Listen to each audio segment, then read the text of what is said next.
And I'm making this video to put on record here regarding a matter I have pending with the Internal Revenue Service, the United States government.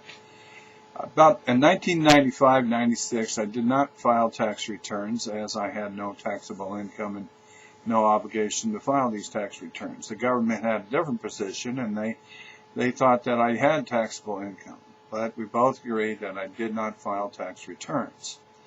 So back and forth, government correspondence, not answering my questions, not actually not being responsive, just coming at me saying you owe money. They tried to hit my bank accounts.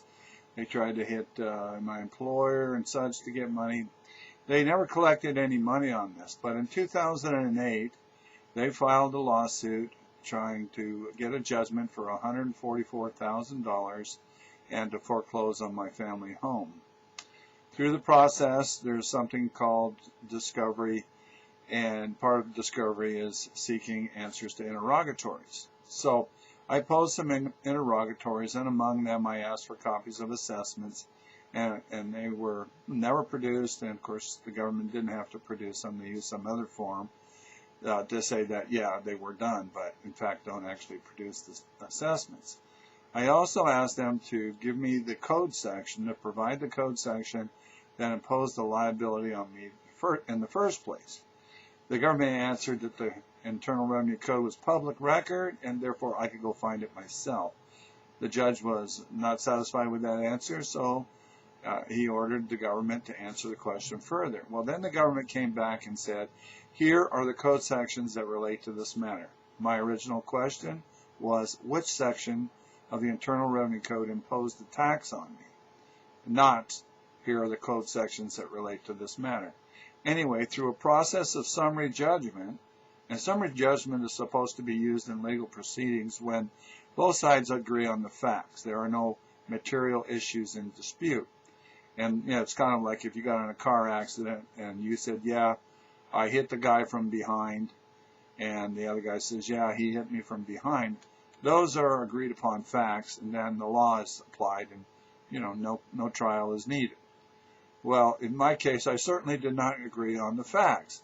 That the judge does is he rules that Benoit only had a technical disagreement on the definitions, but he agrees on the facts. I certainly didn't agree on the facts whatsoever. I didn't agree that I had taxable income, and that's the gist of the matter. Anyway, so without trial, I lose. Summary judgment is awarded on behalf of the government. Well, lots of other things have happened in this process. It would probably take about 4 hours of taping to go through it all. But as I discovered early on, one of the reasons I didn't owe the tax, well, actually the penalties, is that, for the penalties to apply, one of the conditions, you have to be negligent. Of course, I certainly wasn't negligent in the whole matter. I was disputing it from the get-go. And so, there's a disputed fact of whether or not a guy is negligent or not. I mean, the law is pretty specific on that. But more importantly, there's a penalty within this process that the IRS charged that is not something would be subject to some sort of interpretation. That's actually a fraudulent charge. There's a section in the Internal Revenue Code that makes it illegal well, actually I'll read it. That's the best way to cover that. Unlawful acts of revenue officers or agent. Any officer or employee of the United States acting in connection with any revenue law of the United States who is guilty of any extortion or willful oppression under color of law, or who knowingly demands other or greater sums than are allowed by law, shall be dismissed from office or discharged from employment, and upon conviction thereof shall be fined not more than $10,000 or imprisoned not more than 5 years.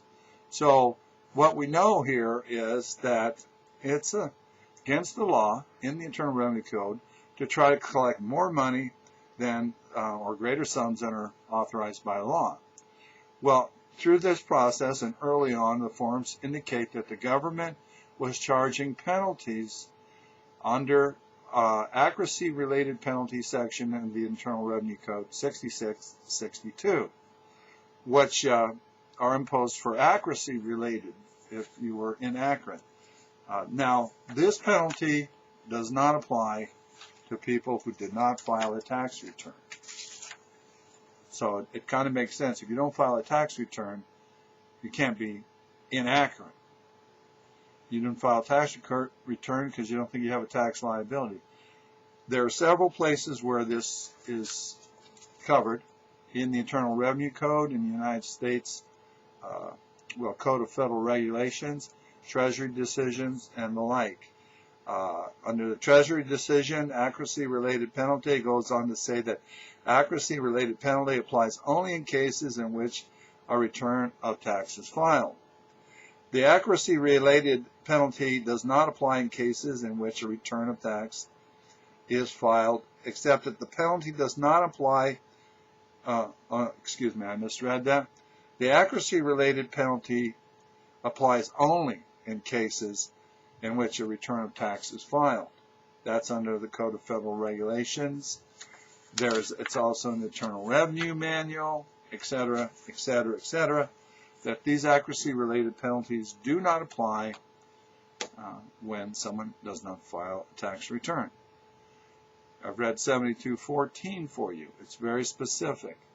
And it says that it's illegal to try to collect greater sums than those are allowed by law.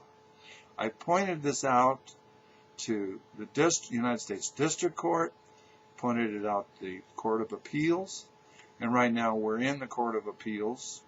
Got a motion for asking for the court to vacate this. In my legal briefs, in my motions, I've made this point. The government has not responded to this point whatsoever because obviously they can't. So they just ignore it and hoping that the judge and the court will ignore it. So if this is allowed to stand, not only have they taken my house without a trial, which is a constitutional guaranteed right, they're taking it based on, in a great part, based on penalties that absolutely, unequivocally do not apply in my case. I'm making this video so that it's on the record and that I can pass this along to other people.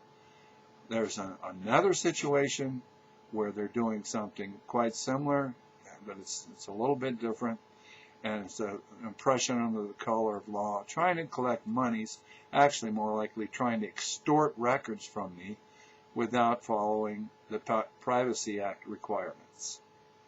If you want to get a hold of me, you can email me at mblibertarian7@earthlink.net.